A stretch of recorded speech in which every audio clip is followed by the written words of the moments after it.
Welcome to episode 42 of the Necronama.com.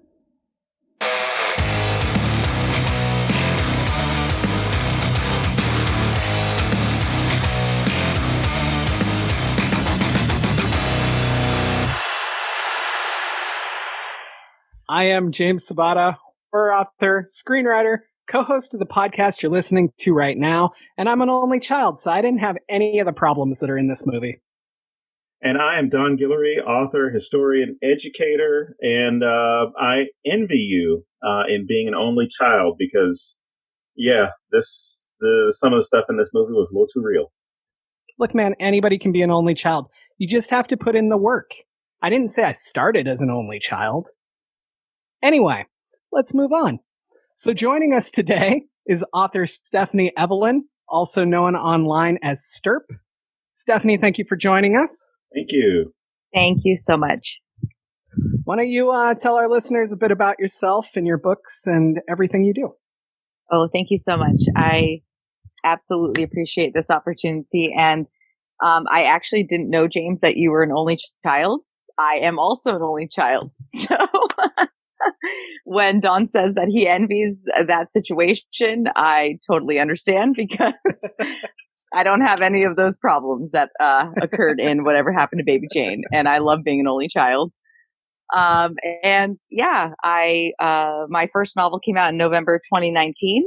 It's called The Cult Called Freedom House. It is a series, and it's book 1 of the Sophia Ray series. And I'm working on book 2 and a bunch of other stuff, short stories and whatnot. And I do have a normal day job like most authors do. That's about it. Oh, not me. I just make millions and millions of dollars from this podcast. No, I was thinking as you said that you envy me being an only child. I used to, like when I was growing up, people would be like, I wish I was an only child. And I was like, I wish I had siblings, but it was never true. There was never a time in my life that I meant it because I was like, I'm really close to my cousins. I have friends, but like, it's fucking great being an only child. And I feel really comfortable now just announcing how wonderful. I agree. I totally agree with you, James.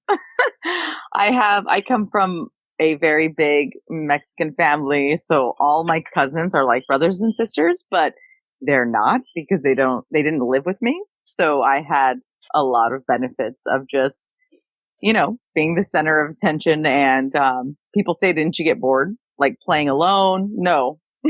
No. I didn't. No. And the thing with it is, like, I view it the same way that I view, like, my friends who don't have kids, but they'll, like, hang out with my daughter. Like, they get to have a kid when it's beneficial to them and fun, and then they get to turn it off and go away. And that's the same thing with siblings for me. Yep. That's how it was go hang out at my cousin's house, have a great time, and then be like, I gotta go home and play Nintendo alone and not take turns now. Bye. Yep. No turns. Or have to be controller too. Well, I had the benefit at least of being the oldest of 5, so at least I got controller 1 permanently, guys. Not gonna happen. It's mine. Always Mario. There's hope. But now I just behave like I'm an only child, so, that's what's cool to me. Well, I mean, that's the nice thing. As you get older in life, you can cut people out and become an only child. So I'm not saying you did that. I'm just saying people can do that if that's what they're looking to do. Like really fast while we're on this sibling thing, it is interesting. Like, I mean, we're going to talk about a lot of other stuff. Clearly, all the problems don't come just from having a sibling in this. But, like, it is interesting how well they portrayed siblings. Like, this movie is 1962, is that right? Right. Mm-hmm. Yeah, and like, it's still so, like, it's still totally fit for me. Just like the jealousy at the beginning, or the I'm ignored for her, and then the flip when the other one becomes the famous one. Like, just watching my friends and how they interact with their siblings, like, I was like, this is so universal and so well done. And I don't know that that's going to fit in anywhere else. I thought I'd talk about it while we're on siblings. But what? Just one thing too. So you're so right about that. And I also realized that I could relate to this movie immensely, even though I don't have siblings, because I see the same characteristics and challenges between not only siblings, but parents and children, right? And just other relationships, because when you have someone who is a narcissist, and we can get into that later, it can be across the board. It can be in a marriage, with siblings, with mom and dad, or parents and children as well. And it's something that I've seen and been involved in, just, in experience. And so it's a little bit intense and creepy. Definitely. So every guest that comes on here, we let them pick the film, and I always ask, why did you pick this film? And I know that you've already hit a couple things, but do you want to break down for us why this is the one that you chose? Oh, totally. Yeah. So it's interesting because when I actually thought about that, I kind of figured you'd ask that question, like, why? I thought about it, and this was probably the first dark movie, like psychologically dark movie, that I had seen as a youngster. I don't remember the age. It might have been 11 or 12. And I did not watch tons of horror films, which is probably surprising when I was young, but it was kind of like the opening film for me. And it was a unique way of being introduced to it as well. So my grandmother, who's from Chihuahua, Mexico, and she, came over to the US and has lived here for many years now. She's a traditional, Mexican woman, and you would not think that this would be a film that she would really enjoy and love, but it was a VHS tape in her home that I got a hold of and was introduced to this movie because of her. And, I will never forget it. I remember seeing it and watching it. And when I was little, I didn't fully remember every single piece of it, but it was so eerie and dark and creepy that when, later in life, as I continued to get older, I remembered seeing that, and I remembered clips. And so I revisited it many times because of that reason. Nice. I mean, I knew that I'd seen pieces of it. I'm guessing I saw it like on TV, and I didn't fully pay attention, like maybe my dad was watching it or something, and I was doing whatever. But so I definitely, I knew the story going in, and I knew certain visuals, and I remember seeing it, but I don't remember ever sitting down and actually watching it till now. What about you, Don? I was going to say the same. I was aware of the film, and it was one of those movies that, as I got older, I'm like, I need to get around to watching this movie. Because I knew it had to deal. There was something dark about it, but I didn't have anything that was really spoiled with respect to the plot or the story. But it has Joan Crawford and Davis in the film, and I knew that at a certain point they did not like each other. And as I heard those stories, I was like, man, I got to see this movie where two people who hate each other have to do a movie together. And even after watching it, I was watching with my wife, and I told her, I'm like, these two did not get along. She's like, what do you mean? I said, they just hated each other. They got in fights on the set. There was a TV show that was made about them hating each other. And it came to a head during this movie or a movie that followed it. And I was enthralled. I'm like, well, when James let me know that this was going to be the film that was coming up, I had to watch it from the horror perspective, from the drama perspective, from the comedic perspective as well. And then also from the realism as far as what the hell was going on, and then having an appreciation of that these two women hate each other so much. How much of this was acting and how much of this was them? Especially on the part of Betty Davis. Yeah. I didn't know that. I didn't know they hated each other. I knew I knew they did not get along, and it I'm not sure about, how much had been over dramatized, for the TV show. But that was one of those Hollywood legends, or one of those open secrets that they did not like each other, but the studio wanted them to do a movie together. They had to do it together. Interesting. And it was kind of I don't know if you've watched Game of Thrones, but there was a couple on there that they had dated, and they were on the show for 7, 8, 9 seasons, or however long it was on, and they never shot a scene together because they had a really rough breakup, and that was part of their contract, was they could not film a scene together. Mm-hmm. That's interesting. And I bet you for sure that acting is very similar in the sense of writing, right? Like, so if for me, like with writing, with probably all writers, it's really, things come off extremely genuine when you're writing from experience. And if there's something that's in terms of like bothering you, whether it's something that's pissed you off or hurt you immensely, that's when the best writing comes out. And I would bet that their acting probably was in their favor because they hated each other, and the fact that the storyline was what it was. Right. Yeah, and you mentioned you don't know how over dramatized the TV show is. I just want to throw out that Ryan Murphy made the TV show. And while I love Ryan Murphy and I adore American Horror Story, he doesn't exactly strike me as a historian. And so I'm guessing it's more dramatized, but I've definitely heard stories my whole life of these two just hating each other, to the point that one of my friends always jokes that the kicking scene actually happened and they just kept filming. Of course, it didn't happen, but it always cracks me up. So that's all I could think about when I saw the scene, too. I was funny. Yeah. So let's go ahead and jump into the film. Stephanie, you're the guest, so why don't you go ahead and lead us? I think the reason that I continue to revisit this film, and it's one of my favorites, is because of the theme of narcissism in people, but also that psychological kind of horror. And it's interesting because I told you I watched this with my 13-year-old. And when I told him it was that I was going to be on a podcast talking about it, a horror podcast, he said to me, "But I don't think this is horror." And I told him, I said, I understand why he kind of said that, but the fact that it's a psychological thriller and there's some horror elements,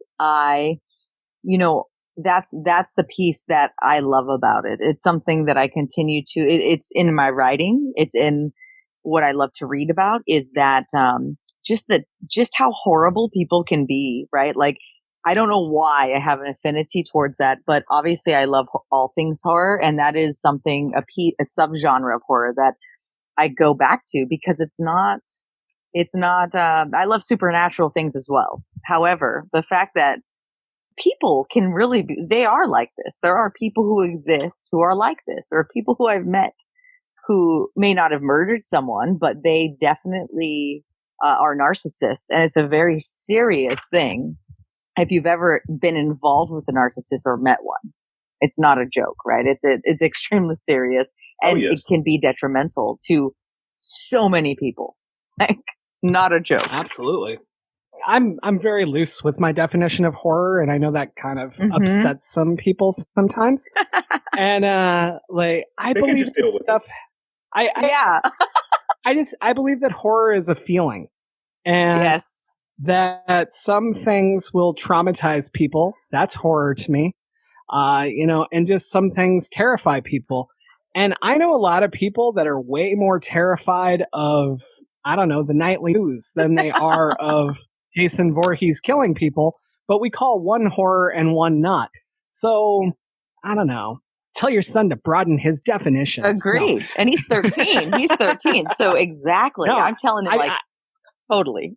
Honestly, I think it's awesome that he wants to watch this stuff. I'm just kidding. Yes. But yeah, no, that's just such a big thing to me, is that it's that feeling, and I think that it can be anywhere. Don, what were you going to say? Well, I was going to say, it's that, and it's the way that we've all kind of been conditioned, with this mainstream approach to horror, where, it's got to be slashers, or it's got to be all these jump scares, when, for me at least, the reality-based horror is a lot more terrifying than the supernatural stuff or these craze killers or anything like that, because these are people that you would probably see on a daily basis. Yes. And I've had this conversation with people about, they've said, oh, well, with prisons. Well, I don't think they should just let people out after they've done, 20 years, 10 years, whatever. And my approach to them is, do you realize that there are people outside of prison who probably done worse stuff and have never been caught? Probably live right next to you. Probably doing all the stuff that you're scared of, in their basement or in their backyard. And, they just seem so nice. Absolutely. Those are the people that freak me out as far as the real stuff that could actually happen. At least what we talk about in this film, or what we're going to talk about with this film, the way that you have someone who's so controlling and just trap somebody in more ways than one into at least into this life and into this confined living situation. Yes. And extremely manipulative. Like, yes. I know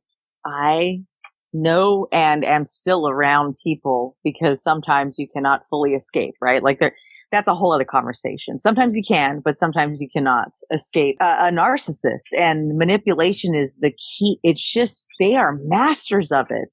And there's some key scenes in this movie, Whatever Happened to Baby Jane, where Baby Jane is extremely manipulative to the point of twisting a situation or making it seem that her sister, who is crippled, is the one that is imagining things, right? Or is crazy or needs a doctor. Like when there's a scene where the sister says to her, she's going to call a doctor because Baby Jane is obviously, she is in a mental state that is not stable. She's probably suffering from depression and maybe even being bipolar, things of that nature. But when the sister attempts to communicate that to Baby Jane plays all these little tricks on her. She kills her bird and then tries to give it to her for lunch later on to then give her normal food and then say to her, "Oh, I don't know what you're talking about. It sounds like you need a doctor. Like, it sounds like you're the one that's paranoid." So there are people like that. Like that's to an extreme, but I've met people and I'm around people that are like that. And it's not a joke. It's creepy, it's scary, and it's toxic. Absolutely. Yeah. And then even like she doubles down on that and she brings another dead animal that we'll talk about in a little bit. But like, it's that constant toying with her. Like, from that point on, every time she looks at food, every time. Yes. Her life, she will wonder, what's under that fucking cover? Yeah. Like, am I getting French toast this morning or am I getting a severed horse head? Who knows? Yes. She essentially, Baby Jane essentially, she kind of forces her own sister to starve herself because there are moments when the food is normal and fine to eat, but the sister is so scared and fearful that she doesn't even want to look under the tray. And she could have had a normal meal, but she doesn't because she's afraid. Well, I mean, when I'm looking at her control, for me, it starts with the fact that Blanche is kept on the second floor. Yes. Yeah. No one that would reasonably be taking care of somebody starts with putting them on the second floor. No. You're always going to make a room for them downstairs. If there isn't one already, you're going to, I don't know, fix up the living room or whatever you got to do. And they're going to be on the first floor when they're in a wheelchair. But not here. She's automatically already a captive. And they don't even have a shortage of space. It's not like it's a 2-bedroom apartment or, a walk up or anything like that where there's not going to be space on the bottom floor. They got plenty of space in this house. So yeah. And I'm glad that you brought that up because my first thought was she's bound to a wheelchair. Why is she upstairs? This is nothing more than control. Absolutely. Yes. And the house is a central piece as well in the film, the essential, like a conflict, right? Because now Blanche is planning to sell the house and to kind of take that next step forward because she's in that situation. It's such a big house. They can't afford it, right? That's what she's saying. They can't afford it. But yeah, I mean, the house is a key piece for sure. Well, and you have that whole argument over who earned the money that bought the house. You know, like Baby Jane thinks that the Baby Jane money did it and Daddy bought the house, and Blanche is like, what the fuck are you talking about? I'm like, I bought the house. Yeah. Like, my movie money paid for this house. Yeah. Yes. It's very delusional. So even there, like, I mean, you would definitely know. It's not like Blanche got super popular at age 10 and that's when it happened. Like, Jane has to be rewriting history. Like, she's such a narcissist. She's straight gaslighting. And she's trying to convince somebody you didn't buy a house. Yes. Like, holy crap. Like, I mean, the level of narcissism and gaslighting and revisionism is just off the charts with her. Absolutely. Yes. This is a normal trait of narcissists. They act, it's not even that they're lying and they know they're lying. Right. They're lying and they believe it themselves. And that's what's extremely, that's what makes this to me a horror film, is that it is so close to home with so many things, so many people, right? Like, people deal with it all the time. They tell you to the point that if you can remove a narcissist from your life, if you have the capability to do that, that is the first thing that you should do. Then they tell you to start thinking about other solutions. But yeah, she is very delusional. Absolutely. The other thing that I would add to this is I think that it's important for people to understand that it doesn't have to be this full blown. Like, this stuff happens all the time.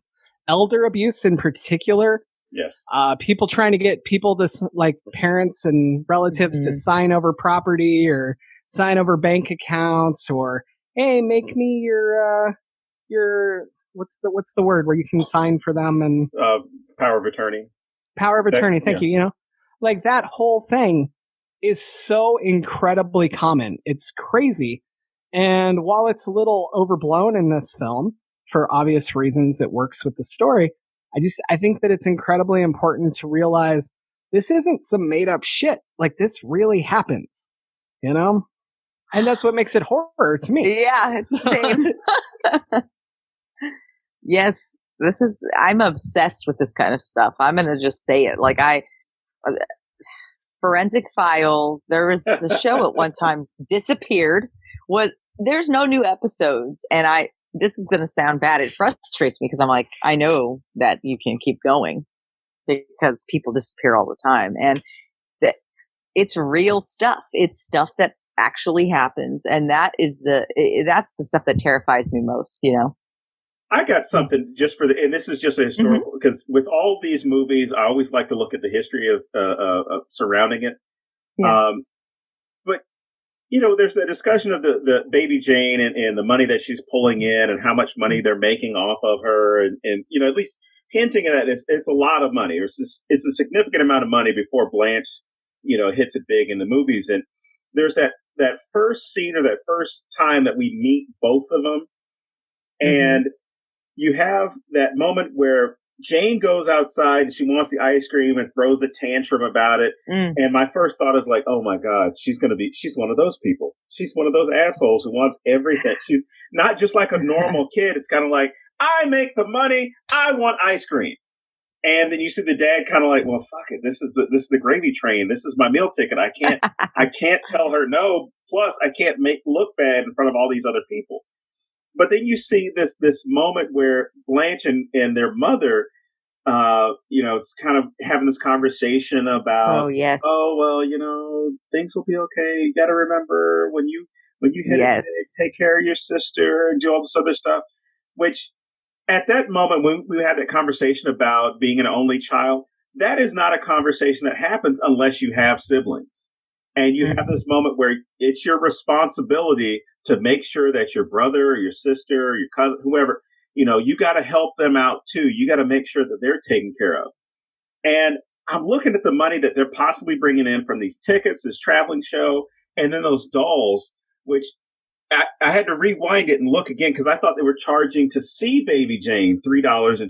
And I'm thinking, like, that's a shitload of money in 1917. Adjusted for inflation, it would be about $72 to $75 for one of those dolls. Holy shit! And for that doll? Yeah. So I just thought to myself, like, there's no fucking way. There's no fucking way. But then again, I'm sure that if this were, we've all been to shows where we paid a lot more for a T-shirt or some souvenir from the show than we would have paid if we'd gotten it at, Walmart or the mall or outlets or whatever. But it was a really cool historic, or I shouldn't even say historic at this moment, but a really cool societal look at how siblings are and that the way that parents look at siblings as far as like, you've got to make sure that you take care of her or him. You got to look out for your brother. You got to look out for your sister. And in this sense, it's financial. It's not, she's getting picked on and getting bullied. It's, hey, you're going to make money one day too, and you better take care of her. You better make sure that, she has a place to live. And just the guilt that gets built in, or at least the controlling behavior that gets built in early on. You can't get over the price of these dolls. Oh, as soon as I saw the price, I'm like, all right, let me pull it up online. Let me do the conversion. But it's like, adjusted for inflation, that would be $72. I love his marketing, though, because he's not like, hey, you can buy a doll out in the hallway. He's like, hey, they're waiting for you with your doll back there. Like you're getting a free one, Right. I thought the movie was going to go a different way with that fucking doll, that creepy ass doll that because they kept mentioned it at the show. You had it for sale at the show. And then when you get to the movie studio and, it's 1935 or whatever it is, when they're talking about Blanche is now the star, those movie executives are like, hey, you want a Baby Jane doll? No, I already got one for this year. And, then she mentions it a few more times. She's, I give these dolls to all my friends and people who help me. And yes. I'm just thinking, like, is the fucking doll going to come alive? That and she dresses up like the damn doll. Yes, exactly. Vice versa. Yes, I was just going to say that even if you had thought, what's happening with this doll? Is it going to come alive? That makes it even, it's just scarier. Like, it's creepy. It's eerie.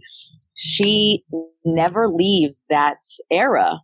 As an adult, she continues to behave like a child, yet as an adult, she cannot control herself. So she does things that are horrendous as an adult, but she still talks and acts and behaves like a child. It's like that part never left her, right? Like she never grew out of that.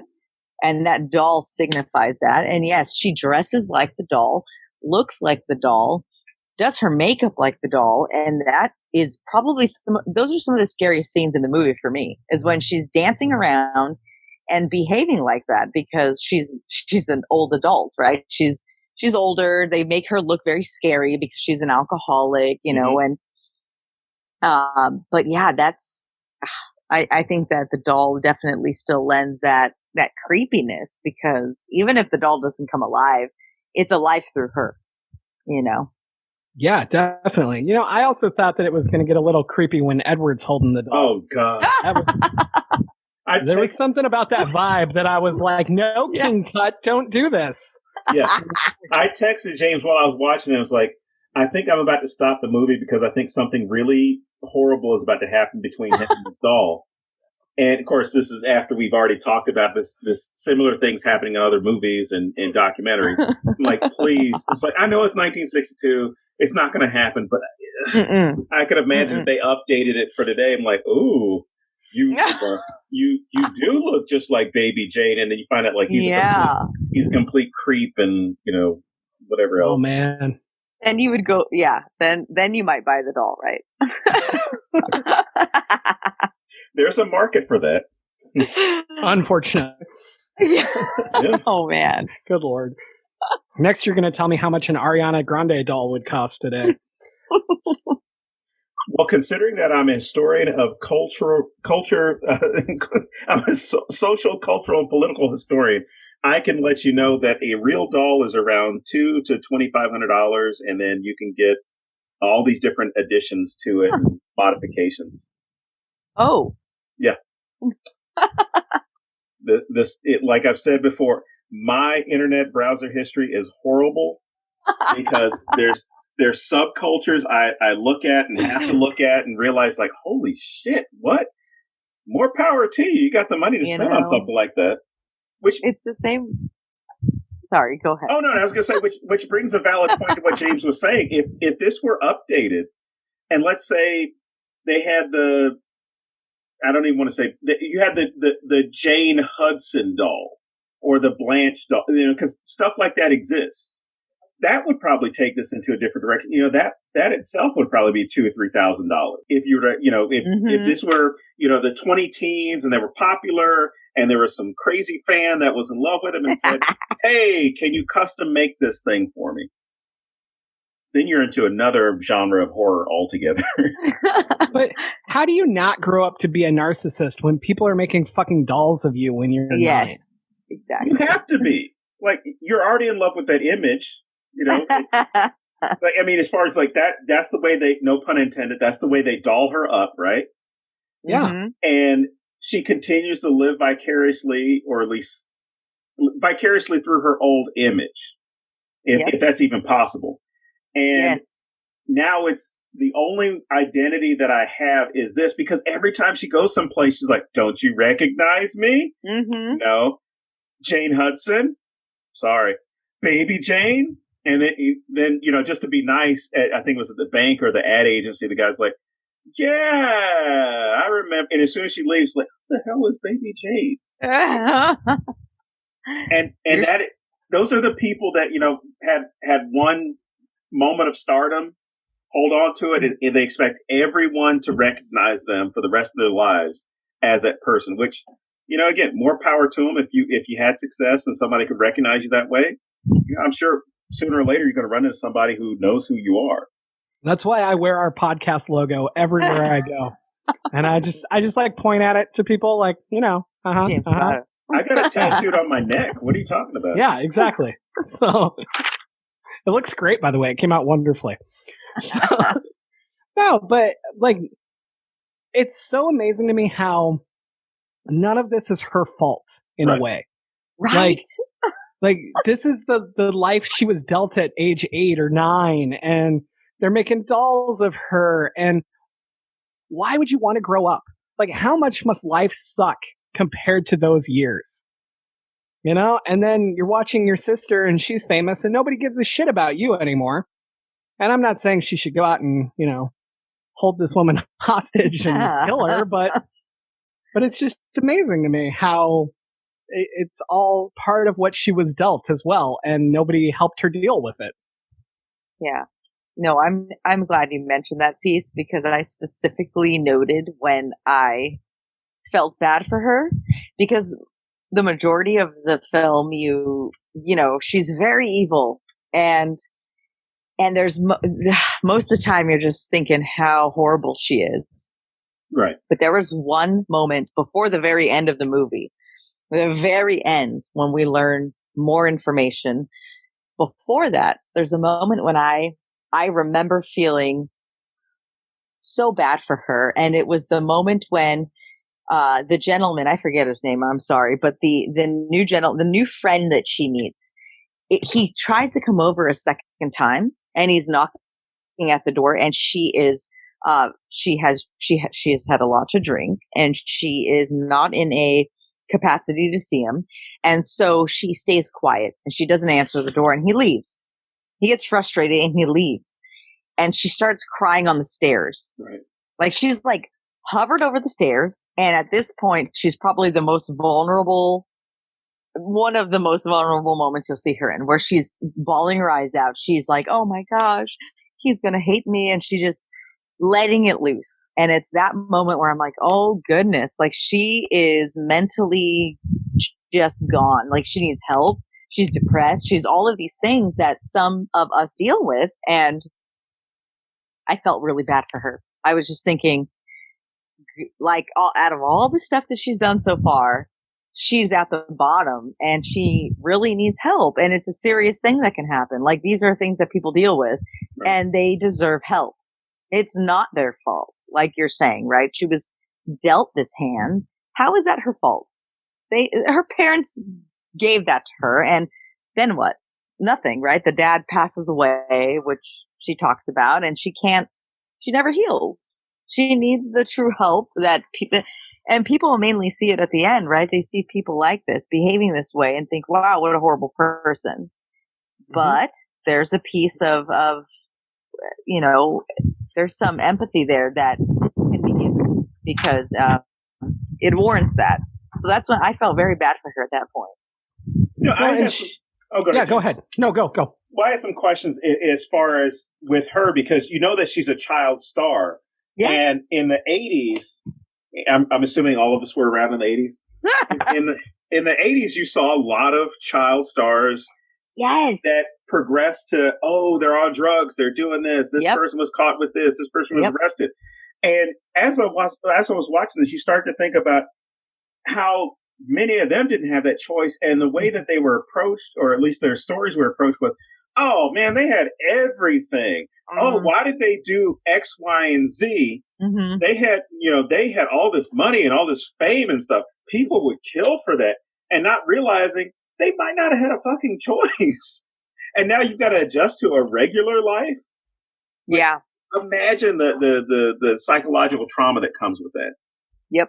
No, like I told you before, when I say I'm obsessed with this, the entirety of this idea, and I know it sounds bad to say like I'm obsessed with it, but I tend to, I don't think it's bad. Like I tend to read about and really go down the rabbit hole with certain, like you're saying, certain actors and actresses.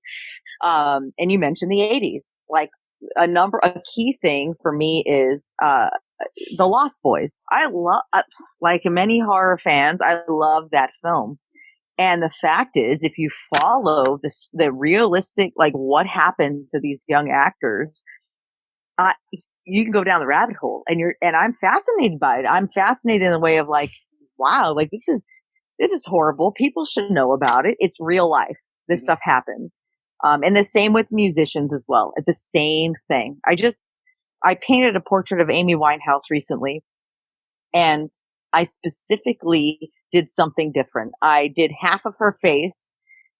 The left side of her face was when she first started out, and the right side of her face was pretty much towards the end of her life.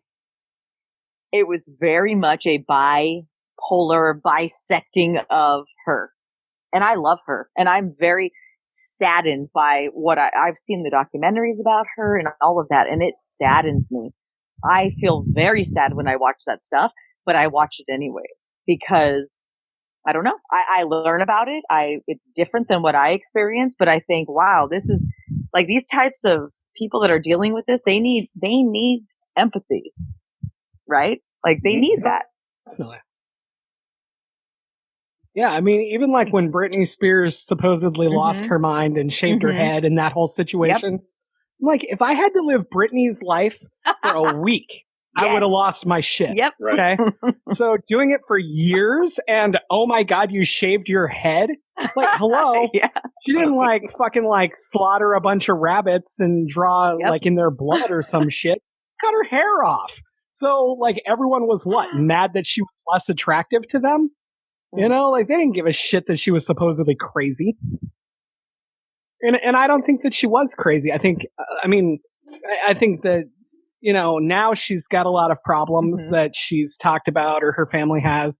So I don't mean to downplay what she was going through, but I don't think that moment defines being crazy. That's not snapping and this terrible thing happened. You know, it's one incident that if you took some of my worst days and broadcast them to the fucking world, like, holy shit, man. Like, I don't even know what to say to that. I mean, my ex-wife would probably enjoy it. She's listening to the show, so I can say that. You know, but watching her in that scene that you're talking about, you know, Jane is breaking down, but she also can't go to the door because she can't look the way she's expected to look. Right. She can't present what she's supposed to present. And the real horror here is she can't be herself. This one fucking person that she thinks is being her friend, she still won't present her real self to them. Yeah. And she would rather just shut that down and like not go anywhere near it. And that was heartbreaking to me. I don't know. Do we know who she really is? When you say that, it makes me think of that question, though. It makes me think, as a viewer, do we really know who she? Does she even know who she is? I don't think so. She's putting on a show for everybody. Yeah, and that's what narcissists do. And she might not know who she is, but she definitely knows who she thinks she's expected to be. Right. And she knew that she couldn't present that, you know? And Edward doesn't care. He's there for the paycheck. She could have shown up any way she wants to look, and he'd still be like, where's my money? You know? And oh my God, can I just say, if that doll was $325 and you said that was like $75 or whatever, right? Didn't she promise him like $100 a week? Yeah. Well, that was in 1962 though, when she said $100 a week. Mm-hmm. Okay, but how much is that at that point? I'll do a calculation. I'll come back. But yeah, I see what you're saying. I didn't think to do that math. That makes sense. But still, holy crap. Like, what's this guy even doing? He's playing some sheet music that he found. I mean... You know what's funny is they're kind of both doing the same thing to each other, right? Oh, like, they're both pretending, and there's even a point they both act like children, but they're adults. Yeah. Well, I mean, he lives at home with his mommy. So with his mommy. It's kind of like her friend got to come over and play, right? Yes. $100 in 1962 for today would be about $860. Oh. So. No wonder he came back. Oh yeah. Wow. Jeez. No kidding. I'd go to pretend to play music for her. So, yeah, right?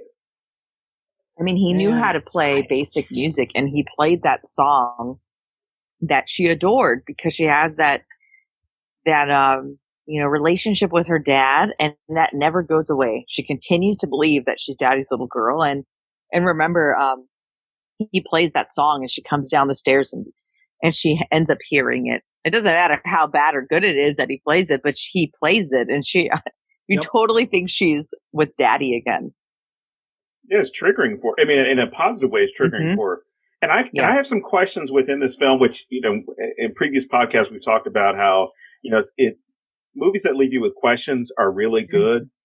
And I wonder how much of an impact the father's death had on her. Yes.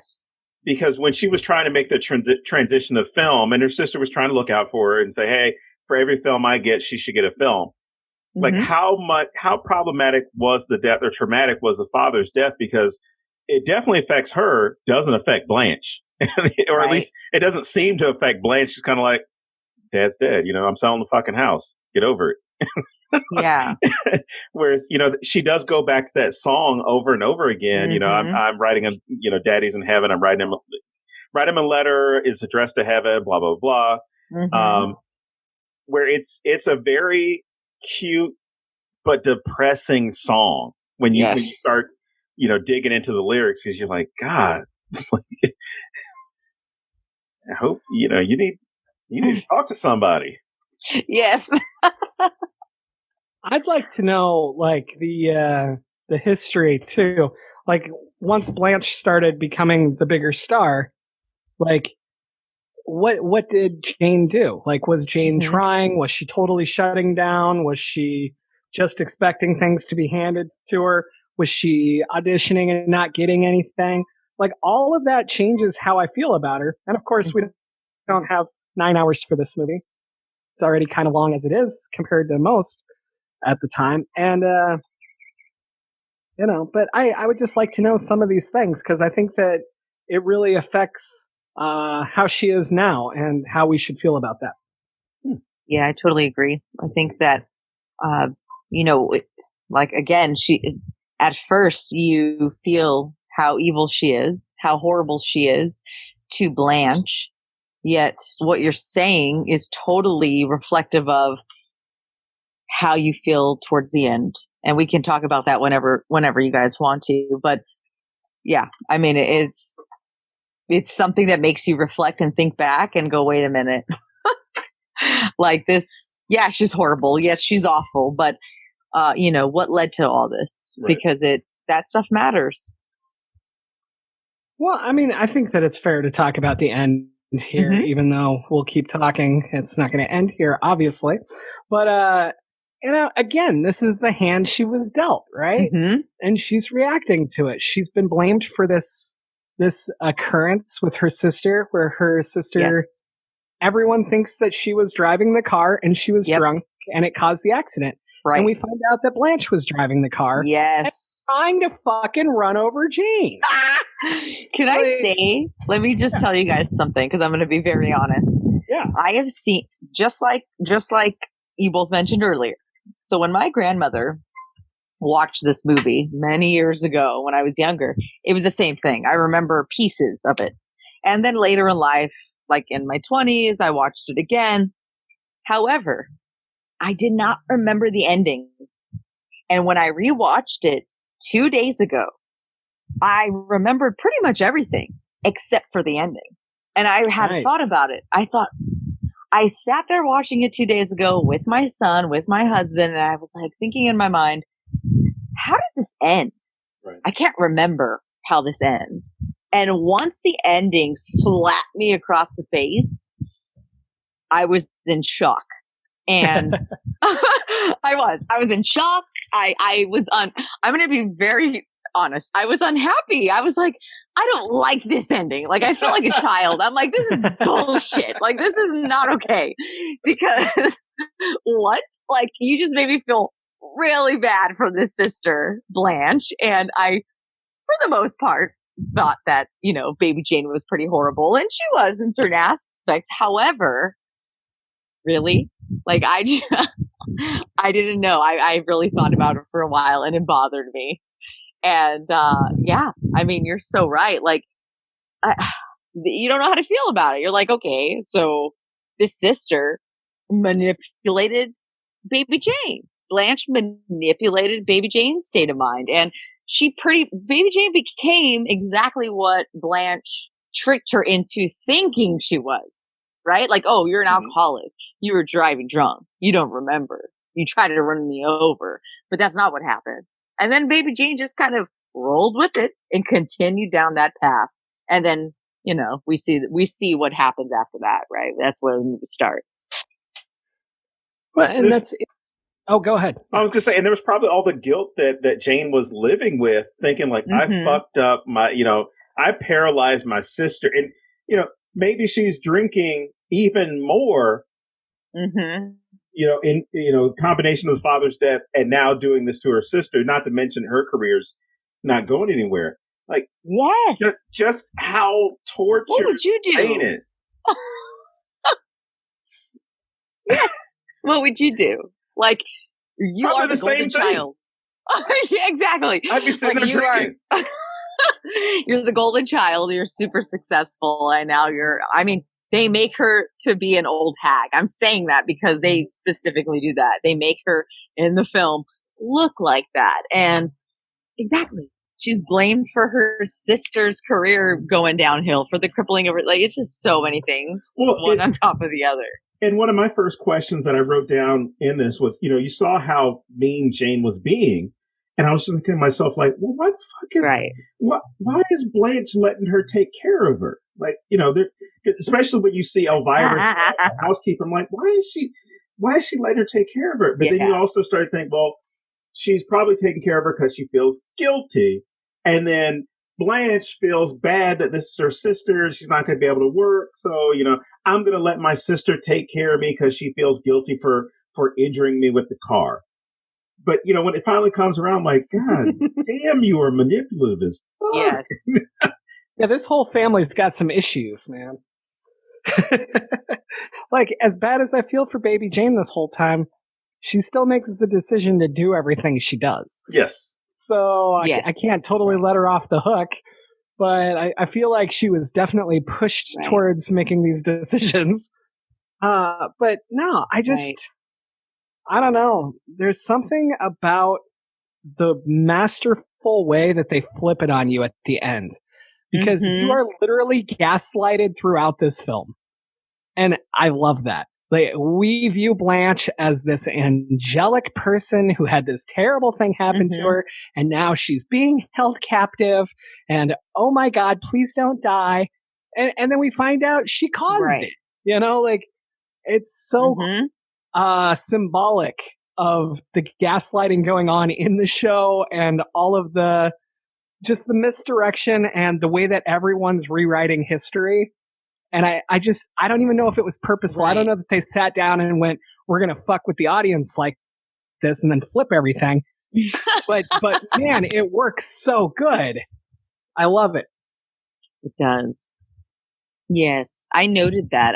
I wrote down that, you know, as much as I love psychological horror or thrillers, it's not, in my opinion, it's just my opinion, it's not easy to convey that in a novel, for example. Like, I love that. And for me, I think in terms of like all the subgenres of horror, the psychological is tricky because, you know, it can be, you can easily fall into a trap of making it, and maybe boring is not the right word, but the pacing of the story, right? Like, if you're writing, and I'm thinking of terms of a book versus a movie, but if you're writing a novel that is fully psychological thriller or horror, you have to ensure that the pacing is up to par so that readers don't get bored and so that it makes sense. But I think it's just they do it so well in this film, right? Like, they do it so well. And then the twists at the end, like you're talking about, it's horrifying. And one of the creepiest scenes I wrote down is there's a few of them, but at the very end, when baby Jane she's truly lost it at that point, and she thinks she has that audience on the beach, right? And they're all around her, and she's like dancing around, and that's how it ends. And I'm thinking, oh my gosh, like, this is people. I always am fascinated by thinking about, like, when I go near or drive by or walk by homeless people or folks that are on the street that usually you're like, oh, that person's crazy. Like, they're crazy. Listen to them. I always think about, but what happened to them? Like, they were always a little baby that was born, right? Like, every single human is a baby at some point born. And you're thinking, I think, what happened to them? At what point did someone let them down? Right. And then they kind of fell into this situation. I always think about that when I see homeless people on the street or crazy people walking around, because that's the truth. Like, I live in a city. At the current moment, I live in a big city, and I see that. And I always think about that. Like, I want to ask them. I don't, but I want to. I want to understand, like, hey, you know, it's not your fault. Like, people think it's your fault, but what happened? Because something happened to make you become, you know, what this situation is. Well, and even when people automatically go to, oh, they abused drugs and that's how they got there. No. Okay, well, when you're abusing drugs, and I say this as somebody who worked in a drug rehab for almost 5 years. Yes. When you're abusing drugs, something was the catalyst that led to that. Yes. Most people are using drugs as a coping skill, not a good coping skill, but a coping skill. Right. And so that means there's something else. And to me, that's always just victim blaming. As long as it's, you fucked up, you took drugs, you deal with it, that means I don't have to do anything, right? I don't have to help anyone. Correct. They should have done what I've done. You know, and that's such bullshit to me. There's a great line in a Batman comic that I always come back to. And the Joker says that we're all one bad day away from being the Joker. Yes. And that's how I feel about things like homelessness or mental illness or anything else. It's like, instead of saying they should have done what I've done or thank God I'm not that, you should probably think, what the fuck am I going to do if this thing happens? Right. Right. I agree with you 100%. I am so glad that you just said what you said, because not everybody thinks that way. And I think that way. Like, I wish, it frustrates me that I can't, as a single person, help people that deal with these kinds of things. Like, as honestly, like, even if I was specialized in that and an expert in, like, let's say psychiatry or whatever. A single person cannot fix that. And that frustrates me. So the only thing I do when I see that situation around me, like homeless folks or whatever it is, I am that. And I know people are divided on this. I'm that type of person who will go up and be like, oh, hey, here's some, like, I bought you a bag of food and here you go. Like, here's some water and food, because I don't know what else to do. But I also look at them and I'm like, no, like, they are just like me. Something happened in their life that caused them to go in this direction. And we've all definitely been there where that something could have gone the opposite way. I've been there. Like, I deal with mental situations, and I think that's a whole other conversation. But, you know, I don't hold myself on higher ground because of it. I think, oh, well, I wish I could educate other people and let them know this is what helped me. Maybe it'll help you. But yeah, I mean, it all connects to Baby Jane because of all of these circumstances. No one knows the circumstances of what other human beings have been dealt to cause them to be in that situation. No one knows unless you ask them, you know. You know, and going back to that scene where everybody's going towards her on the beach, all I could think about was today we would go the opposite way. We'd be like, oh, some shit's going down with the cops. Let's go over here. Right. And I couldn't help but wonder, like, was that just for the film, or was, like, that point in life, like, would people have been like, what's that? Let's go see. You know, and I kind of got stuck on that. Maybe that's weird. But, like, I thought it was kind of weird that they all went to check it out instead of trying to get away from it. Because I would have been like, time to go. I don't know, dude. I think I think people would gather around and see, because as long as the police weren't saying get back, give us a room or anything like that, I think people would have, she's got ice cream cones in her hands, so she doesn't have any guns to where she can pull them out and shoot you or stab you or anything like that. She's dancing with these ice cream cones, and I think a lot of people, the way that we are, they would have just taken out their phones and started recording. Oh, there's a crazy woman on the beach, and put it on TikTok or Twitter or Instagram or whatever. I think people would have probably not gotten right up next to her, but at least gotten close enough to get some good video or photos. Yeah, that's true. And I guess the big difference now is in this film, there's one crazy person on the beach, whereas this week in the news, there's been a lot of crazy people on the beach. Shout out to Jacksonville. I couldn't resist. Oh, my. To your point about this, though, about what would people do now, I have to say that, I live in San Jose in California, and the thing that pisses me off the most is I remember sometime at the end of last year, there's folks that will go to the top of freeway expresses, right? Like the bridges, and they will try to jump. Yeah. And the thing that has always pissed me off, and I don't mind saying it, is when there are motherfuckers who are recording it as they're driving or whatever. They're on the street and they're recording it and they post it to their Facebook. And that, to me, I cannot believe how shameless people are. And I imagine, like, honestly, I think, what would I do if I was if I saw that, if I were feet away from a person who is on a bridge and ready to jump?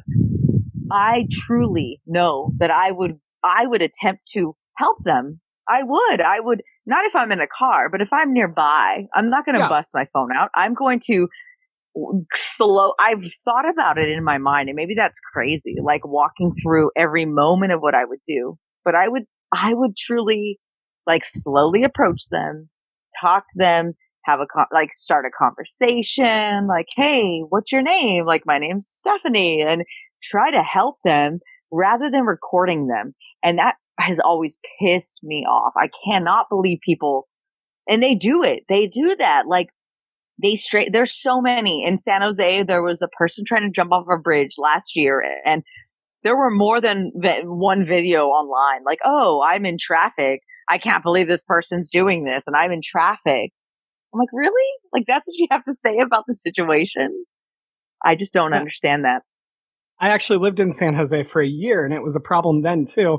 This is probably 11 years ago or so, right? Mm-hmm. And and I remember I went to the place where I was working at the time, and one of my coworkers was talking about it, and they're like, "This guy was gonna jump, and can you imagine what that's gonna do to traffic?" And I was like, "Wow, you should like get a sign that says I'm a giant asshole and don't care about others. Like that would save us all a lot of time." I was like, "That's your big concern." And then people were like talking, "Well, what if it hit your car?" And I'm like, "Oh my God, like, how is this what you're taking away from this?" You know? Nuts.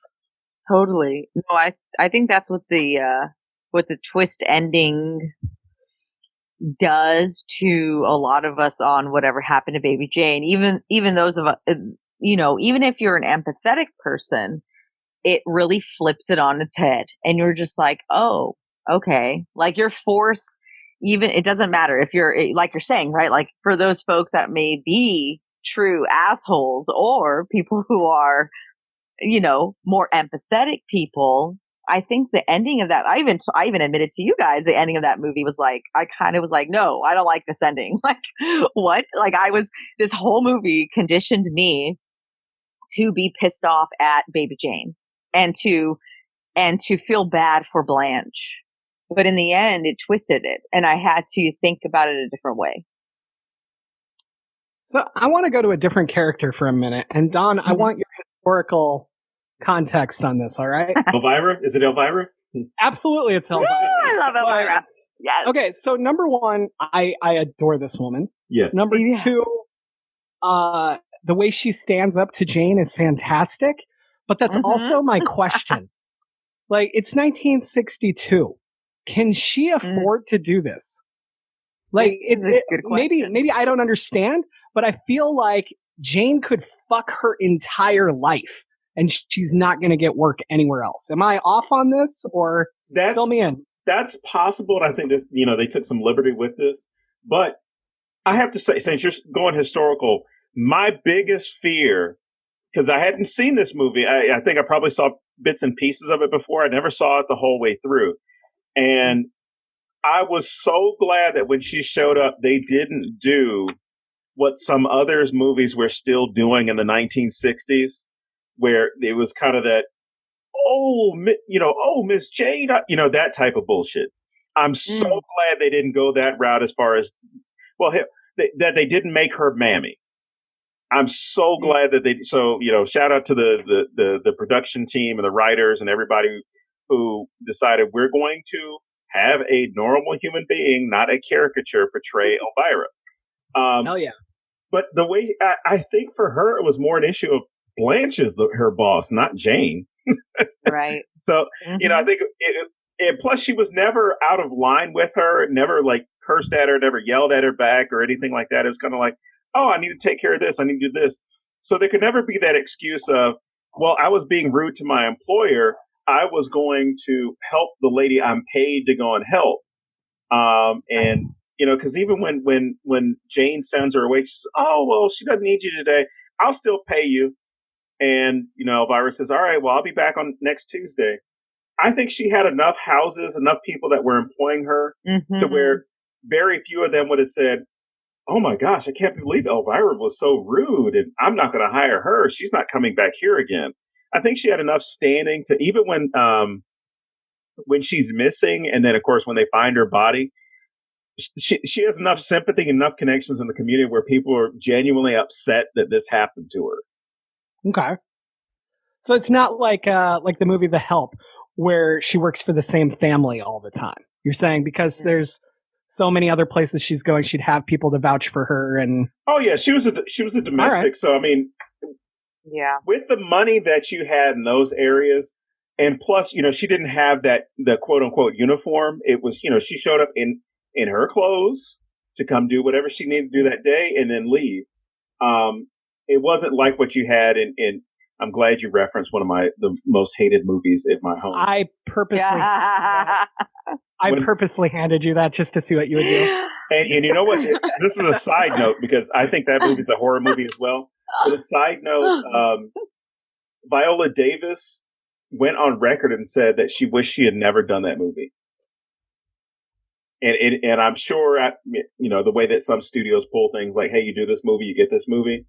She went on record saying, like, I wish I had never done that movie, ever. Like, if I could go back, I would undo that movie.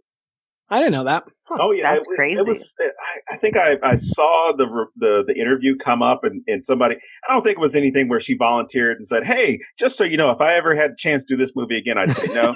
I think it was one of those things where somebody asked her, is there a movie that you would not do again if the opportunity came up in front of you? And she probably said, yeah, The Help. I wouldn't do The Help. But she's a lot further along in her career. When you got an Oscar, you can definitely tell people to go fuck off. I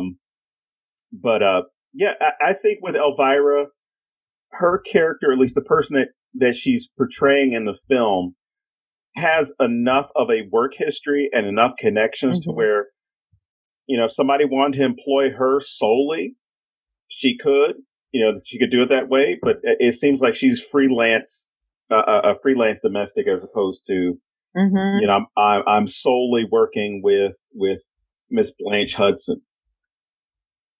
All right. No, that's interesting.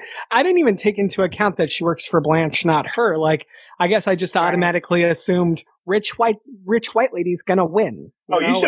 You should have been sitting in my house because my wife and I, we were talking, and as soon as Elvira spoke up, I was like, yeah, she doesn't fucking work for you. She works for your sister. Fuck you. That's awesome.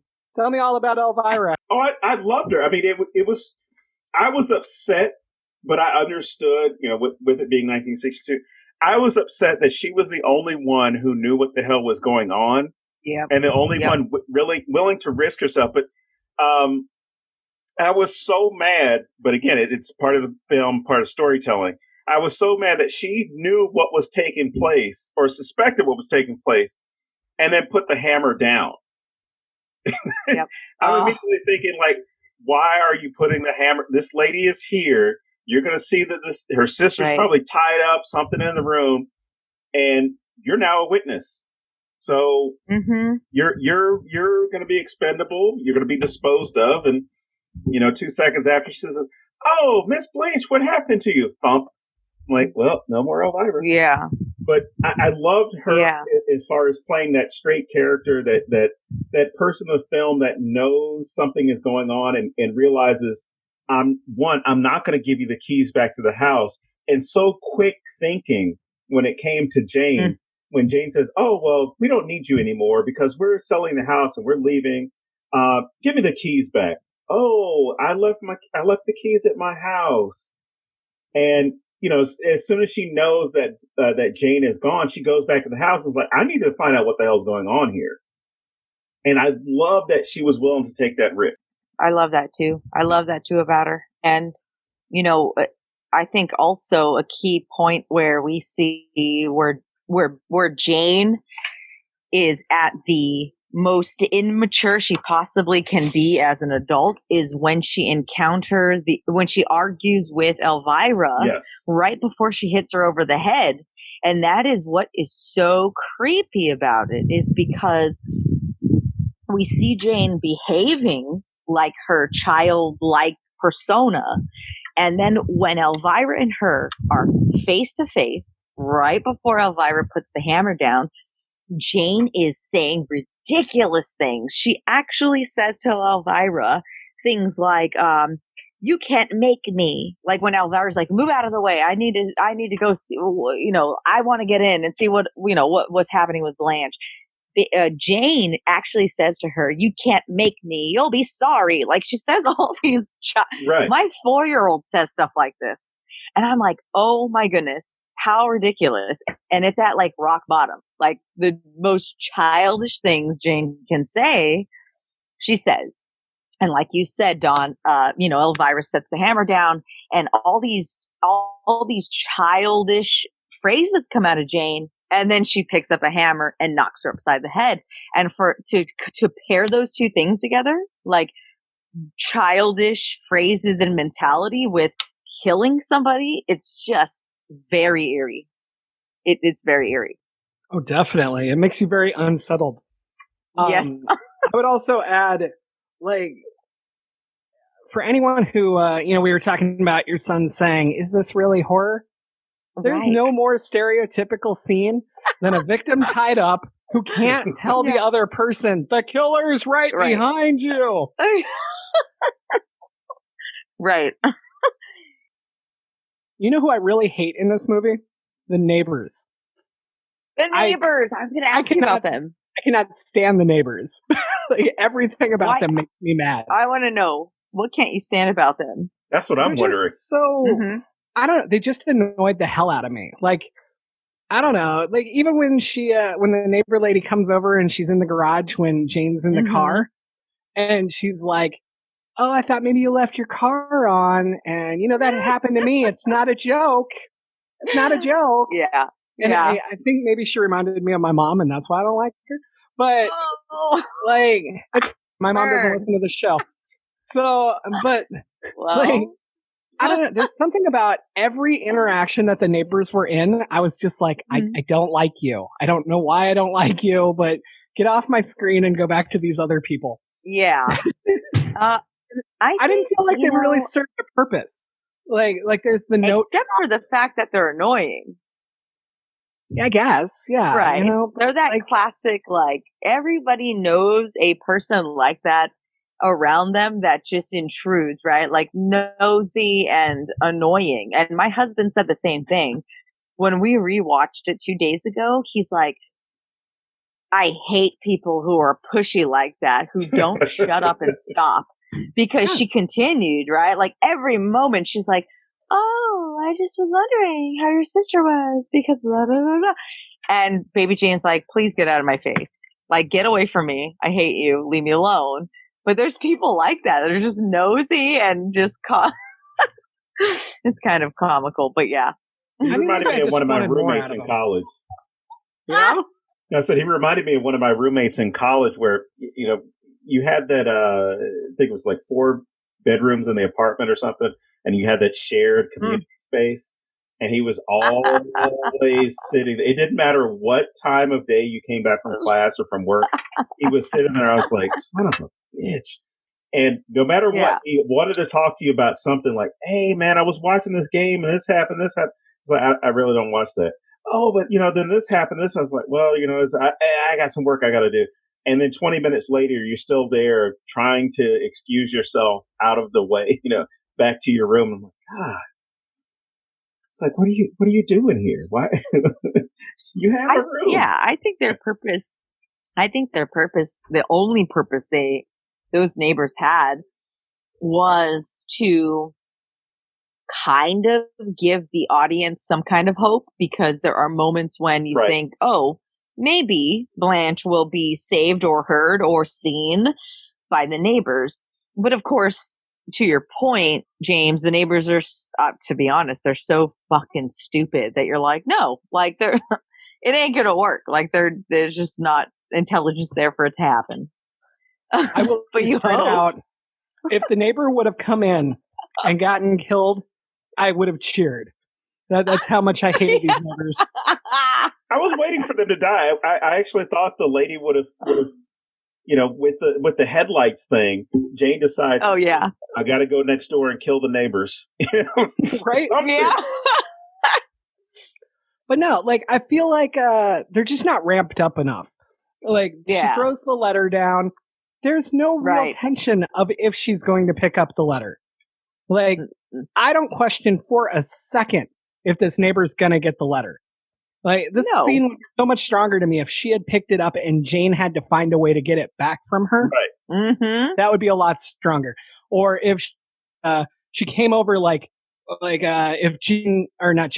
Blanche had gotten downstairs to the phone, if she could see the neighbor and see the phone and had to choose between them, I think that would be powerful. Things like that. I just don't feel like they're properly used, I guess. And so they feel totally wasted. and it made me really dislike them. I think I think that your point is valid for sure. Yeah, they're just kind of like secondary and not. Yeah, I mean they're not extremely likable. Even the friend, what's his name? I keep forgetting his name. The new friend of Jane's, Edward. He's even although there are pieces of him that are unlikable, he still provides a stimulus for Jane. Like it still like lifts up and does something to that relationship where, her craziness is highlighted through his. But you're right. The neighbors are just kind of whatever. They're just kind of, they're like reality show people. Like they don't, what I mean by that is they're just bland or mediocre, Yeah. Another good use for them from a writing point of view, I'm thinking is like, if Jane had tried to make them her friends and they didn't like her. So like they did the neighborly happy face thing and then like walked away like, what a bitch, that kind of thing. Like, I think that would really reiterate Jane's constant need for approval. And like, she has these people that are literally trying to give her attention and she's like, ew, get away from me. And yeah, I think that counteracts the rest of the film because she does go out of her way to get any attention she can. Yeah. Well, but with them, they're more interested in Blanche, though. So it's kind of like, yes. Well, you're so enthralled and so in love with her. You brought flowers for her. You asked about the movie. You did all this other stuff. It's kind of like there is no jumping off point to where she can recover a relationship with them or they can recover status with her because they've already pissed her off. That's a great point. Yeah, definitely. That's how narcissists are. Like, if you're not showing attention to them and their needs and their story and their life, they have counted you out. They have X'd you out of their life. For sure. I did want to ask you too about something that you said, James, triggered this in my mind. But you mentioned Blanche a moment ago on the phone, something about that. But it made me think about when Jane, another very unsettling couple of scenes, when baby Jane switches her personality and is able to like change her personality to suit her situation. So good. So, yes, like when she calls the liquor, whatever, she orders liquor. She's like, oh, I need more liquor. And they're like, they basically, we don't hear them, but she's like, oh, what do you mean you can't fill my order? My sister Blanche told you not to? Oh. And then she tells him, let me get her on the phone. She changes her entire body language, her facial expression, her voice, and her whole demeanor. Everything about it changes. And she basically pretends that she's her sister. And it works. She does that a couple of times. And that was very disturbing to me. I want to know what you guys think about that. I thought it was funny. I honestly thought it was funny, but I was thinking to myself, like, you're going all these extra stuff. I mean, part of me was also thinking, like, God damn, you've got not only got psychological issues, but you have an addiction problem to where you can't call another liquor store, because she even went hell of an order too. Yeah. What was it? It was the three, was it bourbon or whiskey and scotch? I know it was 9 bottles because it's 6 of one and 3 of another. Yeah. Right. But I can't remember what they were. It was her date. I was just like, what are you in quarantine? What's going on here? And I love that she has all the empty ones. Yeah. Like, oh yeah, they're everywhere. Just like out. Just up there. Recycle, bitch. Like, what are you thinking? Yeah, I felt so dumb because I'm sitting there like, why doesn't she just put all that stuff in the recycling bin? Oh, yeah. 62. Oh.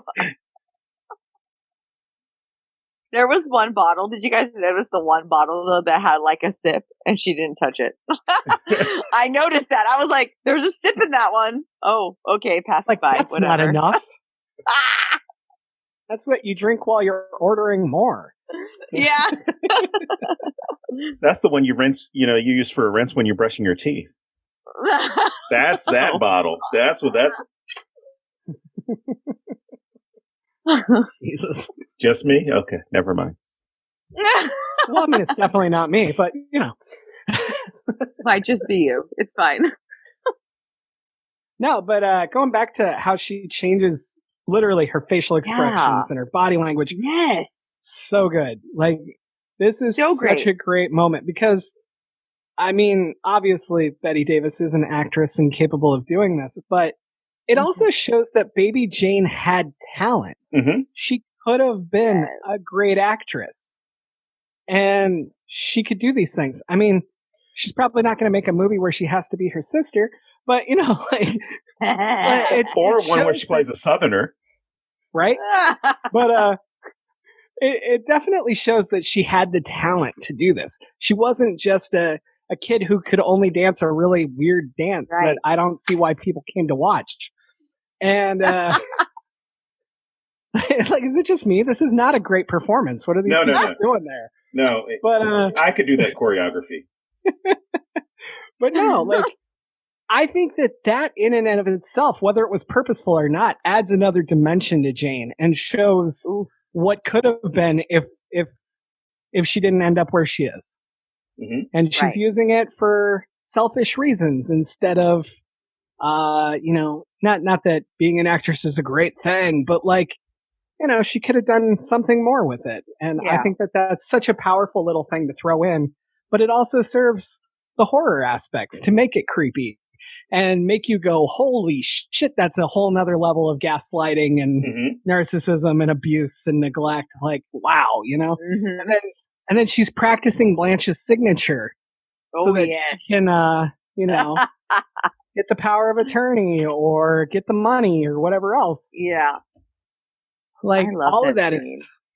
But I kind of wonder, like, was she sitting, like, at a mirror somewhere just, like, talking like Blanche for days until she got this right? Of course. You know? That's how actors and actresses rehearse, right? True. They have to. And, oh, yeah, it's funny you mentioned the forging of the signature because, you know, I mentioned many times I watched this with my son, and he's 13, and I love the fact that he watched it with us because I did have to explain a lot of things to him, and it was just interesting. Things like the forging of the signature or the fact that Baby Jane leaves the phone off the hook downstairs so that Blanche cannot use the phone. Right. I had to explain that to him. Like he knew. I didn't think about that. Right. And he knew it was a phone. I'm like, you know that this is a phone. He's like, oh yeah, I know. And I said, okay, now let's take it a step further. Do you know why she did that? And he's like, no. And so I had to explain to him, like, well, when we had phones back in the day that were all in the house, like if you left one off the hook downstairs, anywhere else, a person could not use it. You'd have to go hang it up. And he's like, oh, really? Like what? Like he didn't get it. So yeah, it was really great. I don't know if Dawn knows this, but when you don't have siblings, nobody picks up the phone and listens to your conversations. Even then, you still have parents who may pick up the phone. Yeah, well, they usually tell you they're there. Parents are usually like, hey, Steph, I got to use the phone, hang up. Oh, not my mom. She wanted to make sure that I wasn't on drugs or... oh my God. Doing something. Your mom was just like secretly listening to your call. Or probably, that's great. Or probably laughing at me trying to talk to girls. Oh no! So do you like movies? Just hear your mom cracking up in the other room. Yeah, exactly. Yeah. And then calling her friends like, you won't believe what he asked the girl if she likes movies. What an idiot. Anyway. You know what happened to me back then? When I was around 13, 14 years old and we had normal phones in the house, I started to sound like my mom. My voice started to sound like my mom. And she had, her friends would call and she'd chat them up. Well, when I was a teenager, they would call sometimes. And if I answered the phone, some of them would say to me, what's up, trick? Or what's up, bitch? And I'm like, this is Stephanie. And they're like, oh, I'm sorry. Can I talk to your mom? Some of her friends would say that. That's awesome. It is awesome. My parents are awesome. Just a little shout out to them. They're great. But yes, now that I think of, as an adult, I'm like, wow, they had cool friends and they were cool, but Jesus. All right. So to jump back to the end of the film, that scene where Jane says, or, she hears the whole story and how Blanche did this to her. And she says, so we could have been friends? Yes. And number one, it's creepy. It works really well from a horror point of view. But when you take into account all of the trauma and all of the mental illness and all this other shit, that line can mean many different things. And I think it's so great that we don't know how she meant it. Like, I think it's wonderful that we get to pick how she meant it. And I do feel like she's been looking for friends, so it could be legit. I feel like it's also just kind of a bitchy thing to say, And it's also like, oh, wow, so you're evil too? We could have been evil together. Right. Like, it works on so many levels for me. And I love that there's no answer to it. What do you guys think about this line? It was a mix of that, but I also felt sorry for her. It was the same thing as far as like there were so many things going on, but for the majority, I just felt sorry for her at that moment because she wants somebody to, I guess, know who she is, or at least to spend some time with somebody. And it seems like her sister would have been the perfect person for her to talk to confide in, and it seems like all these years since the accident, it's kind of like, it's like, fuck you, I'm going to hate you every day of my life. No, I agree. And I didn't think about the multiple ways that statement could have gone until right now. But there is a moment, as Dawn's saying, there's a moment in the film where Blanche is talking to Elvira and they're alone. So it's definitely genuine. And Blanche tells Elvira, she says something along the lines of, you don't know how she was when she was a child. She was so sweet and different. Blanche knows that had existed. So that even puts a lot more pressure on that statement because, she would have known. She would have been a great friend. She already knew that Jane had it in her. And yet she chose to, it's just a lot of, I think both of their mental states and their psychological states are just mashed together in chaos. Even if Blanche seems like she is more stable now, I think that, it's just a lot of mix, a lot of fucked up mental states together, mushed together, back and forth. It's like, she was jealous when she was a kid and now Jane is effed up now too, but yeah, you're right. That statement can go many ways. And who knows what Jane meant by it? Who knows what she thought she meant by it? Like it could have been, at that point, I think she's just kind of lost it, So I don't know if either of you have read the book. I have not, but I did. Me neither. I read a quick summary of it to see like if there were major differences. And one of the big differences is that Blanche isn't actually on the beach at the end. They find Jane there, and it pretty much ends the same way, except that that's not where Blanche is. And hopefully that's right. Again, I only read a summary of it, so if I'm wrong, feel free to eat me alive online. But so there's this big discussion because it's not answered in the book whether Blanche lived or died, and it's not really answered in the film. And so my question to each of you is: do you think that Blanche survived this? As far as it was alive, or yeah, at the very end, like there's people that believe that she died on the beach, and that she would have admitted to everything that she admits to if she didn't think she was going to die. And there's people that argue that she's just fine and she survives this, and our good friend Jane goes away. I think she's dead. I mean, it's because she hasn't been eating, right? And Right. Jane beat the shit out of her at one point. So I just think with trying to recover from the injuries and the starvation and stuff, I think it's just she finally and also like falling down the stairs. Like I think there's so many things that were detrimental to her health that being out there on that beach and not healing up, not having anything to eat or anything. I think she just succumbed to everything and just died. I almost feel like, okay, I'm going to take it a different route. I feel like it could have gone either way. She could have easily died because of everything that Don just stated, and that's that. Or she could have been saved by the police and moved on. But I almost feel like what I'm more interested in is what happened to Jane. And we can think it's an obvious, right? Oh, she's arrested. Oh, she's in a mental facility. But I want to continue that story. I want to know what happened to baby Jane because I'm obsessed with that part of it.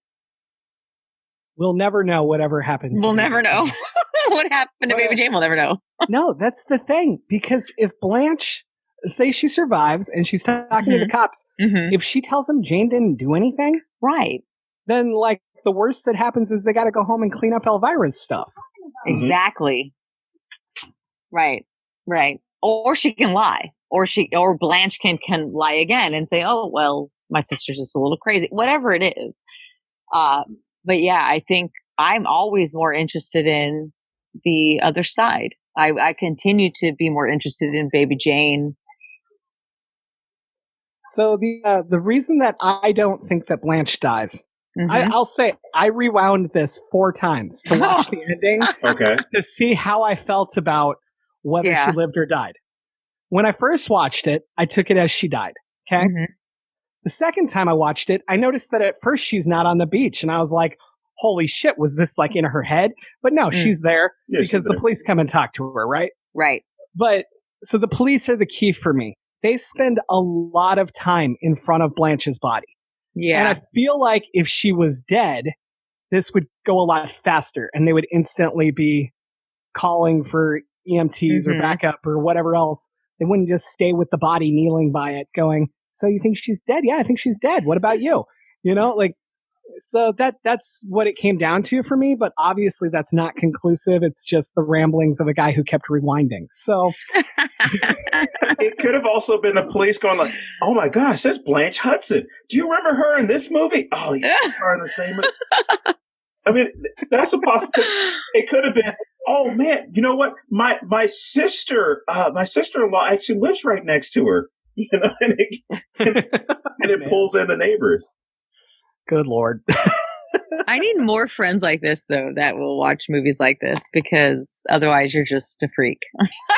Rewind, notes. I will prove a point, damn it. Yes. I will find conclusive evidence. True. But yeah, I don't know. No, I just want to thank you. I don't think I would have watched this if you hadn't asked to do this episode. Thank you. It's not that I didn't want to watch it. It's just I'm very limited on time, and it wasn't anywhere near the top of my to be watched pile.